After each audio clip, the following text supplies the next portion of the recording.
हाँ जी, तो गाइस अस्सलाम वालेकुम। तो गाइस ये प्रॉब्लम नंबर 5 है हमारे चैप्टर नंबर 3 की। काफ़ी लॉजिकल क्वेश्चन था, कह लें कि मुझे भी इसे थोड़ा बहुत प्रिपेयर करने में ताकि मैं आप तक इसे डिलीवर कर सकूं काफ़ी टाइम लग गया। तो लिहाजा इसमें वो कहता है कि मुझे आउटपुट वोल्टेज इस फॉर्म में चाहिए कि अभी इसके स्टैंडर्ड फॉर्म में आपको लिख के यहाँ पे दिखाऊंगा कि आउटपुट वोल्टेज वो किस फॉर्म में चाहता है। वो चाहता है कि मेरे पास V0 बराबर आ जाए आउटपुट वोल्टेज V1। अब ये V11 V12 इस तरह से जैसे उसने लिखा हुआ उससे बेहतर है मैं आपको स्टैंडर्ड फॉर्म इस तरह से लिख के दे देता हूँ V1 V2 V3 V4। समझे, यही फॉर्म है जो वो कह रहा है, यानी कि V12 को मैं 2 बोलूँगा और V13 को V3 बोलूँगा और V14 को V4 बोलूँगा। ठीक है, ये चीज़ कंसिडर कर लें इस वक्त अपने जहन में।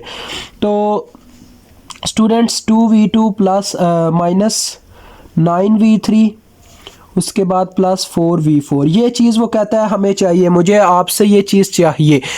तो इसमें अगर हम डिफरेंशियल एम्पलीफायर, क्योंकि इसमें डिफरेंस हमारे पास इन डिफरेंट इनपुट्स आ रही हैं, इसमें अगर हम डिफरेंशियल एम्पलीफायर का कंसेप्ट लाते हैं तो वो थोड़ा बहुत यहाँ पे करेक्ट तो लगता है। तो चले डिफरेंशियल एम्पलीफायर का कंसेप्ट ही यहाँ पे इस्तेमाल करते हैं। डिफरेंशियल एम्पलीफायर ये होता है गाइस, इसमें ये सीन चलता है कि इसमें इन्वर्टिंग और नॉन इन्वर्टिंग दोनों की साइड्स पे हम इनपुट्स प्रोवाइड करते हैं। तो लिहाजा स्टूडेंट इसमें हमारे पास अब हमें सबसे पहले वो वोल्टेज ढूंढनी होगी जो माइनस में है, मतलब कि जो आंसर हमें माइनस में दे रही है। इसमें V3 ऐसी एक वाहिद वोल्टेज है जो माइनस में आंसर दे रही है, मतलब ये इन्वर्टिंग की साइड पे लगेगी माइनस के पोल की जानिब, और बाकी सारे प्लस में आ रहे हैं तो लिहाजा बाकी सारे पॉजिटिव की जानिब लगेंगी। तो आपको पता है हमारे पास यहाँ पे दो रजिस्टर्स होते हैं, एक RF और एक R1, जाने पहचाने रजिस्टर जो हम हमेशा इस्तेमाल करते हैं। R इन कह लें या R1 RF कह लें, वो आप पे डिपेंड करता है।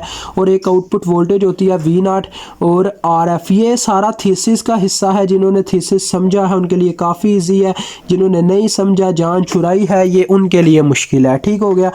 तो बाकी देखें इससे क्या होगा जी, हम यहाँ पे V3 इस वजह से ले रहे हैं क्योंकि V3 नेगेटिव में मिली है। इन्वर्टिंग हमेशा नेगेटिव में आंसर देता है। आपको पता है इसकी जो वोल्टेज गेन होती है वो बराबर होती है माइनस RF ओवर RI के। तो इससे साफ जाहिर होता है ये माइनस में आंसर देता है। उसके बाद अब पॉजिटिव पोल की तरफ हमने बाकी वोल्टेजेस लगाने हैं, तो चले आए लगाते हैं। सबसे पहले हम एक रेजिस्टर लेंगे जिसे यहाँ पे ग्राउंड कर देंगे, तो उसका नाम हम R3 रख लेते हैं जी, R3। ठीक है। और उसके बाद यहाँ पे सबसे पहले नंबर पे यहाँ से हमारा ये पोल स्टार्ट होता है। सबसे पहले नंबर पे हम एक रजिस्टर रख के आगे एक वोल्टेज इनपुट देंगे जिसका नाम आप कुछ भी रख सकते हैं, इनमें से आपने तीनों लेने हैं। तो V1 पहले नंबर पे मैं ले लेता हूँ। फिर इसी पोल को स्टार्ट करके नीचे से मैं दूसरा रजिस्टर लगा के एक और वोल्टेज सोर्स लगाऊंगा जिसका नाम चले V2 ले लेते हैं, और एक लास्ट एंड फाइनल रेजिस्टेंस लगा के आपने लास्ट इनपुट देनी है। गाइस हमेशा इनपुट हम क्या करते हैं जी, एक रेजिस्टर लगा के ही आगे देते हैं, डिलीवर करते हैं हम कोई ना कोई वोल्टेज। ठीक है, वोल्ट्स डिलीवर करने के लिए हमें इनपुट देनी पड़ती है रास्ते में लाजमी। तो 1 बाय 1 इनके नाम रख लें। जैसे मैं इसका नाम रख लेता हूँ R1 R2 R3। अब एक तो चीज़ का आप यहाँ पे जायज़ा ले सकते हैं कि आपके सामने है कि R1 R2 और R3 आपस में तक पैरेलल में लगे हुए हैं। ये मतलब कि आपस में पैरेलल में है, और R3 के लिहाज से भी देखा जाए तो फिर भी ये पैरेलल से ही मतलब रिलेशन रखते हैं, क्योंकि वोल्टेज इनडायरेक्टली इसका नेगेटिव पोल ग्राउंड होता है। तो मैंने आपको बताया था पैरेलल की एक ही निशानदेही है कि क्या होता है जिसके दोनों पोल कॉमन होते हैं रजिस्टर्स के। इसका पोल देखें इस लिहाज से इनके साथ जुड़ा हुआ है, तीनों के साथ, और ग्राउंड के साथ भी जुड़ा हुआ है, और वोल्टेजेस ऑटोमेटिकली ग्राउंड से कनेक्टेड होती है। लिहाजा ये तीनों के तीनों आपस में क्या है, आपस में क्या रिलेशन रखते हैं जी, मैंने जैसा कि आपको बताया ये आपस में रिलेशन रखते हैं पैरेलल का। तो उस लिहाज से हमारे पास जो V0 आएगी वो बराबर होगी, देखें ऊपर वाले पोल के मुताबिक से देखें तो हमारे पास आएगा minus RF over R1 for inverting. ठीक है, RI इंटू V3। ठीक है। अब जब हम नेक्स्ट इनके लिए देखेंगे तो हमारे पास, आपको पता है वैसे तो अगर इन्वर्टिंग नॉन इन्वर्टिंग की हमारे पास इक्वेशन हो तो आपको याद होगा वो किस फॉर्म में आती है, 1 प्लस RF ओवर RI, इसी फॉर्म में आती है। बाकी आगे जो वोल्टेजेस का रोल है वो हमने यहाँ पे प्रोवाइड करना है। तो ये मैंने R3 लिख दिया हुआ है। R3 जबकि पहले से ही एग्जिस्ट करता है तो मैं इसे R4 कह लेता हूँ। डन हो गया गाइस। अब देखें अगर आप जाते हैं V1 की जानिब, तो उस केस में क्या होगा, R3 ओवर R1 आएगा मल्टीप्लाई बाय V1 आएगा, लेकिन उसके केस में ये दो बीच में पैरेलल आ जाएंगे। इसी तरह से जब हम V2 के लिए इक्वेशन लिखना चाहेंगे इसके अंदर, क्योंकि ये तीनों वोल्टेजेस इस पे इफेक्ट डालेंगी तो ये प्लस होंगी तीनों voltages series as a series, लेकिन क्या होगा जी ये रजिस्टर पैरेलल में होंगे, तो उस वजह से हमें एक ऐसा रजिस्टर जनरेट करना होगा, लेट करना होगा जो इन चारों का पैरेलल रखता हो। यानी कि मैं RP के नाम से एक रजिस्टर ले लेता हूं, या कोई भी आप ले सकते हैं, जो हम क्या लिखेंगे कि जो कॉम्बिनेशन है R3 R1 और R2 और R4 के पैरेलल का, यानी ये इसके बराबर है RP। डन हो गया जी। अब आप 1 बाय 1 इनकी इक्वेशन लिखते जाएं, तो आपने क्या लिखना है जी, पहले RP, बस RP और रेजिस्टेंस जिस वोल्टेज की आप लिखना चाह रहे हैं तो उसकी रेजिस्टेंस लिखें बटे में और वोल्टेज से मल्टीप्लाई दे दें जो कि V1 है, ठीक है। इसी तरह से प्लस आप दूसरी वोल्टेज जिसके केस में भी RP ही होगा, क्योंकि ये RP सबके केसेस में आएगा, RP अब हम इस तरफ करंट भेजते हैं तो ये आ जाएगा RP over R2 multiply by V2, तो ये आ गया V2 प्लस, उसके बाद जब हम फिर से करंट भेजेंगे तो ये आ जाएगा RP ओवर R4, यानी ऊपर वाली रेजिस्टेंस टोटल रेजिस्टेंस वो क्या होगी, सबका पैरेलल कॉम्बिनेशन, तो RP over R4 multiply by V4, तो ये आपकी ब्रैकेट ऑफ हो गई। ये देख सकते हैं आपको अगर सही तरीके से नज़र आ रहा है। अब इसमें मेन कंडीशन क्या है, हमें रेजिस्टेंसेस के बारे में इल्म नहीं है, रेजिस्टेंसेस के बारे में। अब जैसा कि आप जानते हैं ये जो हमने V3 लाई है गाइस, V0 के चक्कर में इसका क्या आना चाहिए, -9 आना चाहिए, मतलब कि इन दोनों का बटा 9 निकलना चाहिए। तो हम क्या करते हैं जी, हम लेट कर लेते एज, आप लिखें एज वी नाउ डैट, जैसा कि हम जानते हैं इन गिवन कंडीशन, कि दी गई कंडीशन में हमारे पास क्या है जी, V3 के साथ 9 लिखा हुआ है। आप इसको और इसको कंपेयर करें, इस इक्वेशन को और उस इक्वेशन को। तो पहले मुझे इसे थोड़ा सिंप्लीफाई आपके लिए करना चाहिए था, यहाँ ठीक है चलेगा काम। तो देखें मैं यहाँ पे लिखता हूँ कि मुझे RF ओवर RI किसके बराबर चाहिए, 9 के बराबर चाहिए, क्योंकि ये कंडीशन है ऊपर 9V3 आना चाहिए इक्वेशन में, -9V3, माइनस तो आ जाएगा क्योंकि ये इन्वर्टिंग के साइड पे लगा था, लेकिन RF और RI का आंसर और RI का आंसर क्या आना चाहिए, 9 आना चाहिए। तो यहीं से हम लेट कर लेंगे गाइस के हमारी जो RI की वैल्यू है वो फॉर एग्जांपल 10 किलो ओम है, कुछ भी आप रख सकते हैं, ये आप पे डिपेंड करता है। 10 किलो ओम आपको पता होगा ज़्यादातर केसेस में हमने RI की वैल्यू 10 किलो ओम ही देखी है, इस वजह से मैंने इसे 10 किलो ओम रख लिया। तो उस केस में देखिए हमारे पास RF की क्या वैल्यू होगी, RI उधर जाके मल्टीप्लाई होगा, यानी 9 मल्टीप्लाई बाय 10 के, तो ये आ जाएगा 90 किलो ओम। डन हो गया जी। अब आप इसी को इस्तेमाल करते हुए 1 बाय 1 सब के लिए वैल्यूज़ निकालेंगे, V1 V2 V4। तो पहले मैं उस इक्वेशन को थोड़ा जस्टिफाई कर देता हूँ। देखें V0 is equal to -RF over RI V3 plus, पहले तो नंबर पे आ जाएगा 1 plus RF over RI whole RP over R1, साथ में क्या आ जाएगा जी V1।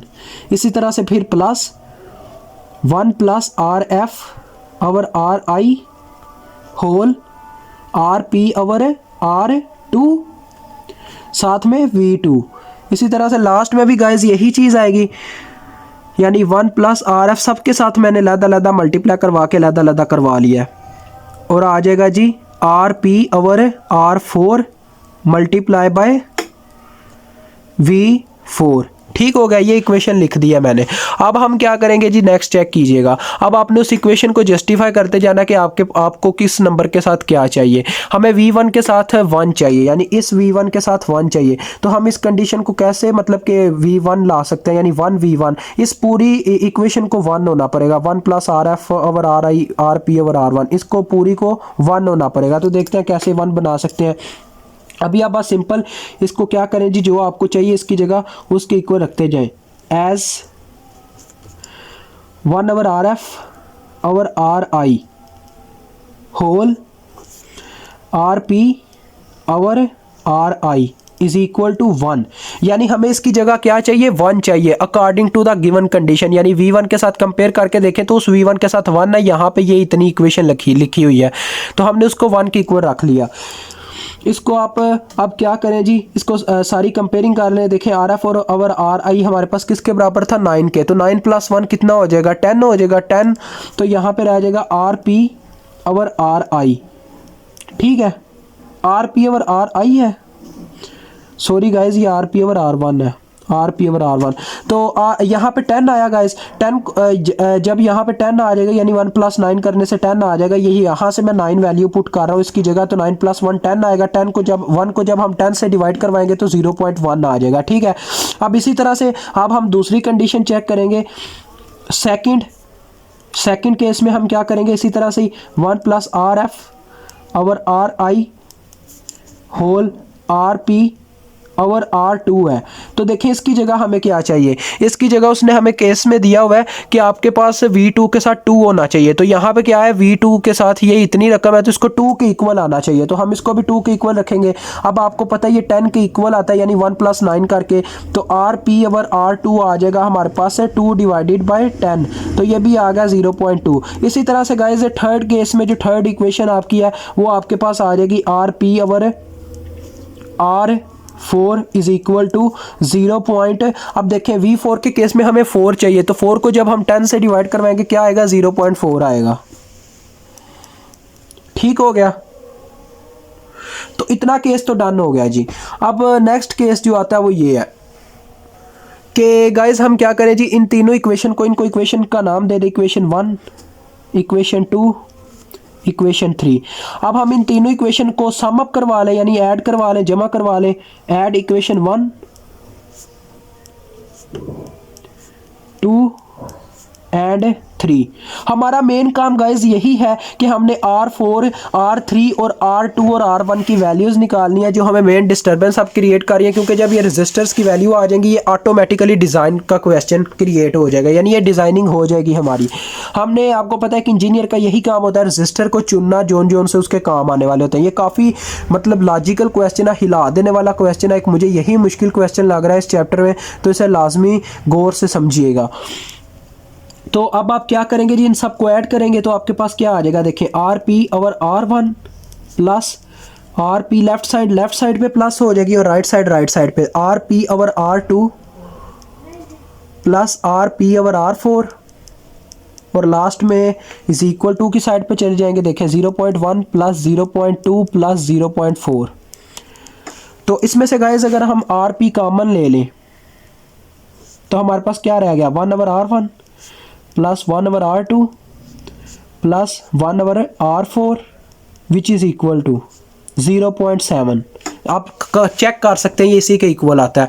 अब आपको याद होगा हमने ऊपर ये कंडीशन लिखी थी कि इन केसेस की वजह से RP बराबर आता है इन चारों के पैरेलल के। तो अगर हम RP की इक्वेशन लिखना चाहे कि RP आपको पता है पैरेलल कैसे निकालते हैं, तो वो इक्वेशन कैसे आएगी, देखें इसको मैं इक्वेशन 4 का नाम देता हूँ क्योंकि इक्वेशन 3 तक हम दे चुके हैं। इक्वेशन 4 का नाम दिया मैंने इस इक्वेशन को।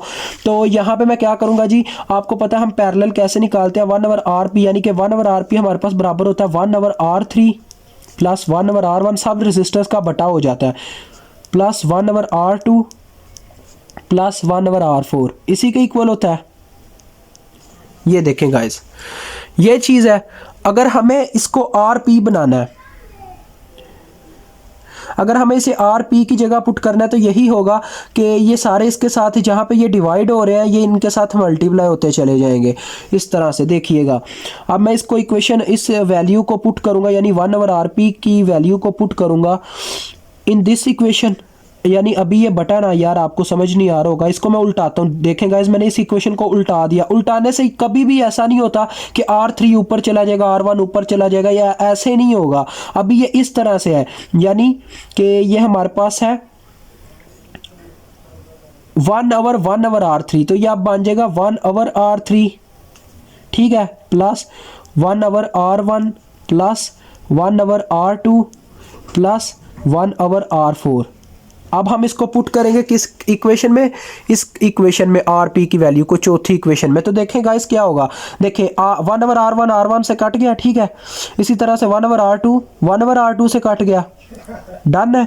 उसके बाद 1 ओवर R4 से कट गया, ठीक है। बस एक चीज़ रह जाएगी जिसका नाम है 1 ओवर R3, जो क्या होगी जी हमारे पास आ जाएगी।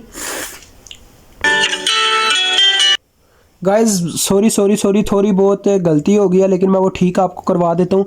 मुझे थोड़ी सी कन्फ्यूजन हो गई थी, ये 1 ओवर RP ही रहेगा, लेकिन एक चेंज हम लाएंगे। देखें 1 ओवर RP इसको उठा के इस साइड पे ले आएंगे R3 को, ठीक है। अब इनकी अरेंजिंग करें अकॉर्डिंग टू दिस कंडीशन। देखें 1/R1 आ गया प्लस 1/R2 आ गया। देखें काफ़ी मुश्किल पेश आ रही थी पर मैंने उसका हल निकाल ही लिया है। क्या होता है जी, बटे का बटा उल्टाते तो हमारा मतलब कि ये चीज़ गलत साबित होनी थी जो अभी मैं कर रहा था। तो इस स्टेप को आप छोड़ दें, ये रॉन्ग स्टेप है, ठीक है। इस स्टेप को आप दफ़ा करें, स्किप कर दें। बस ये स्टेप याद रखें। क्या करना है जी, हमने इसकी वैल्यू निकालनी है जो इस ब्रैकेट के अंदर है। तो इसकी वैल्यू निकल आई क्या जी, 1/RP माइनस 1/R3। ये इसकी वैल्यू है जिसको हमने पुट करना है इस कंडीशन में। यानी इतनी 1/R1 plus 1/R2 plus 1/R4 किससे रिप्लेस हो जाएगा, इससे। तो हमारे पास क्या आ जाएगा जी, RP, अब ये अलहदा हिस्सा है, ठीक है, इतना RP इंटू आ जाएगा 1/RP माइनस 1/R3। ये चीज़ आ जाएगी हमारे पास विच इज़ इक्वल टू 0.7। अब जब हम इसको अंदर मल्टीप्लाई करवाएंगे तो RP से कैंसिल, तो यहाँ पे RP मल्टीप्लाई हो गया तो आ गया हमारे पास 1/RP/R3 इज इक्वल टू 0.7। अब चेक कीजिएगा, ये उधर जाके प्लस हो जाएगा, ये इधर आके माइनस हो जाएगा। तो ये आ जाएगा RP/R3 is equal to 1 minus 0.7। तो ये हमारे पास बनता है 0.3। अब यहीं से हम क्या करेंगे जी, RP को या R3 किसी एक को लेट करेंगे और अपना काम डन करेंगे। चले आए नेक्स्ट पेज पे चलते हैं। बस आपका काम समझे खत्म होने वाला है। बस थोड़ा सा आपने सब्र रखना है, थोड़ा सा आप अपने अंदर सब्र व तहम्मुल ऐड करें। तो हम यहाँ पे लेट कर लेते हैं, हमारे पास R3 किसके इक्वल है, R3 को कोई ना कोई वैल्यू दे देते हैं। Let R3 is equal to for example मैं इसको 10 किलो ओम के इक्वल ही रख लेता हूँ क्योंकि ज़्यादातर हमारे पास रजिस्टर इसी वैल्यू पे एग्जिस्ट कर रहे होते हैं, ठीक है। मैंने R3 को एक वैल्यू साइन कर दी, R3 10 किलो ओम। तो ये आपके सामने है। जब ये 10 होगा, देखें RP/R3 R3 जाके 0.3 से मल्टीप्लाई हो जाएगा और यहाँ से हमें RP की वैल्यू मिलेगी। बस इन इक्वेशंस में RP की वैल्यू पुट करते जाए जो आपके पास पहले आई थी। मैं यहाँ पे एक दफ़ा उन इक्वेशंस को लिख के वीडियो को स्टार्ट करता हूँ ताकि आपको समझ आ सके। तो गाइज ये थी हमारे पास इक्वेशंस और ये अभी हमने जो लेट किया और उसमें वैल्यू पुट करने लगे। देखें जो ही मैं 10 किलो ओम पुट करूंगा तो मेरे पास नेक्स्ट स्टेप में क्या होगा, RP इधर ही रह जाएगा और 0.3 से जाके 10K मल्टीप्लाई हो जाएगा, ठीक है। तो हमारे पास ये कितना आ जाएगा, 3 किलो ओम आ जाएगा RP की वैल्यू। अब हम अगर देखें यहाँ पे इस इक्वेशन के अंदर, अब RP तो हमें मालूम है, R1 अगर मालूम करना चाहते हैं तो ये अपनी जगह रिप्लेस करेंगे। तो ये आ जाएगा R1 is equal to RP/0.1। तो RP की वैल्यू पुट करें 3K डिवाइडेड बाय 0.1K। तो K से गया। और आपको पता है किसी चीज़ को सॉरी गाइस, जब किसी चीज़ को 0.1 से मल्टीप्लाई करते हैं तो डिवाइड करते हैं तो ये ऊपर 10 मल्टीप्लाई करवा देता है। तो ये आ जाएगा 30 किलो ओहम, ठीक है। ये 30 ओहम ही आ जाएगा, किलो तो आएगा ही नहीं। अब ये मिस्टेक हो रही है, सॉरी 30 किलो ओहम ही आएगा, 0.1 ना, सिर्फ मैंने किलो भी लिख दिया था। तो 30 ओहम किलो ओहम आएगा, ठीक है। अब हम इसी तरह से R2 को फाइंड आउट करेंगे। तो R2 के साथ क्या होगा जी, देखें R2 इधर चला गया, 0.2 इसके बटे में आ गया। तो आप RP की वैल्यू जानते हैं जो कि 3K है, इसको 0.2 से डिवाइड करवाएंगे तो हमारे पास क्या आंसर आ जाएगा जी, यहाँ पे इस सीन में ये चलेगा, ऊपर 10 मल्टीप्लाई होगा, 30 आएगा, 30 को फिर 2 से डिवाइड किया जाएगा, ये 15 किलो ओहम आ जाता है। इसी तरह से R3 फाइंड आउट हो जाएगा, R4 फाइंड आउट हो जाएगा, जिसमें क्या होगा जी, आ जाएगा हमारे पास RP/0.4। तो RP की वैल्यू फिर से 3K, इसको 0.4 से डिवाइड करवाया जाएगा 0.4 से। तो ये कितना आंसर देता है ये भी चेक कर लेते हैं, 3 डिवाइडेड बाय 0.4। तो ये गाइज हमें देता है 7.5 किलो ओहम, ठीक हो गया। अब आपका ये काम डन हो गया। अब आपने इसको क्या करना है, इन सारी की सारी वैल्यूज को उस इक्वेशन में पुट करना है जो आप पीछे छोड़ के आए थे। वो इक्वेशन क्या थी, V0 is equal to minus RF/RI, ठीक है। साथ में इसके था V3। अब V13 ही मैं लिख लेता हूँ क्योंकि जो हमें क्वेश्चन में दिया गया मैं उसी वेरिएबल्स की फॉर्म में लिखता हूँ इसको। उसके बाद था प्लस इंटू 1 प्लस RF/RI, ठीक है। और इसके अंदर ब्रैकेट में था हमारे पास सबसे पहले नंबर पे RP/R1 ही था ना, कि क्या था यार, ये चीज़ जो भूलने वाली होती है ना, ये तंग करती है किसी वक्त। तो ये था हमारे पास, ये मैंने ओपन कर लिया रजिस्टर को। तो ये हमारे पास था RP/R1 V1 plus RP/R2 V2। तो इसको भी V11 कर ले और इसको भी V12 कर ले, यानी स्टैंडर्ड फॉर्म में जो उसने हमें खुद दी थी यूज़र ने। तो उसके बाद है RP/R4 साथ में V14। ठीक हो गया। अब इसमें बस वैल्यूज पुट करें और इसको उस फॉर्म में ला के दिखा दें बस। तो इसकी वैल्यू हमारे पास RF और RI की वैल्यू आई थी 9, तो ये आ गया -9 V13। उसके बाद आपके सामने था ये भी, इसका आंसर 9 आता, 9 + 1 10, तो 10 अंदर मल्टीप्लाई होता जाएगा। 10 इंटू इनकी वैल्यूज पुट करें, RP और R1 की क्या वैल्यू आई है हमारे पास है 0.1, तो 0.1 V11 आ गया। उसके बाद इसी तरह से प्लस ये इसकी क्या वैल्यू आई RP और R2 की 0.2, तो 0.2 और साथ में आ गया V12। और उसके बाद जी इसकी वैल्यू आई थी 0.4, साथ में आ गया V14। इनको 10 से मल्टीप्लाई देंगे, इशारिया खत्म हो जाएगा और इनका आंसर आ जाएगा। देखिए सबसे पहले V11 को करते हैं, जब इसको 10 से मल्टीप्लाई दिया ये इशारिया खत्म हो गया, सिर्फ V11 रह गया, इसको मैं शुरू में ले आता हूँ। फिर V12 को लाना शुरू में, इस वजह से मैं इसको उठा के लाना चाहूँगा। तो देखिए जब इसको 10 से मल्टीप्लाई दिया तो क्या हुआ जी, इसके बटे में आना था 1 0 0 0 से गया, तो पीछे क्या रह गया 2, तो ये आ गया +2 V12। उसके बाद इसको आना चाहिए, लिहाजा इसको मैं लिख लेता हूँ जी V13। उसके बाद देखें 10 जब इससे मल्टीप्लाई होगा इसके भी बटे में आएगा 10, तो 10 इसके 0 से कटेगा और यहाँ पे 4 रह जाएगा, तो आ गई हमारी standard form. Hence proved and design the operation differential amplifier. तो गाइस काफ़ी लॉजिकल क्वेश्चन था, आपने इसको समझ लेना है और आपने कमेंट्स में लाजमी रिव्यू दे के जाना है कि हमारी वीडियो आपको कैसी लगी। थोड़ा सा कह लें इसमें क्रिटिकल क्वेश्चन था, लेकिन इंशाल्लाह नेक्स्ट क्वेश्चन और इससे मज़ीद ईजी बनाएंगे। अल्लाह हाफिज़।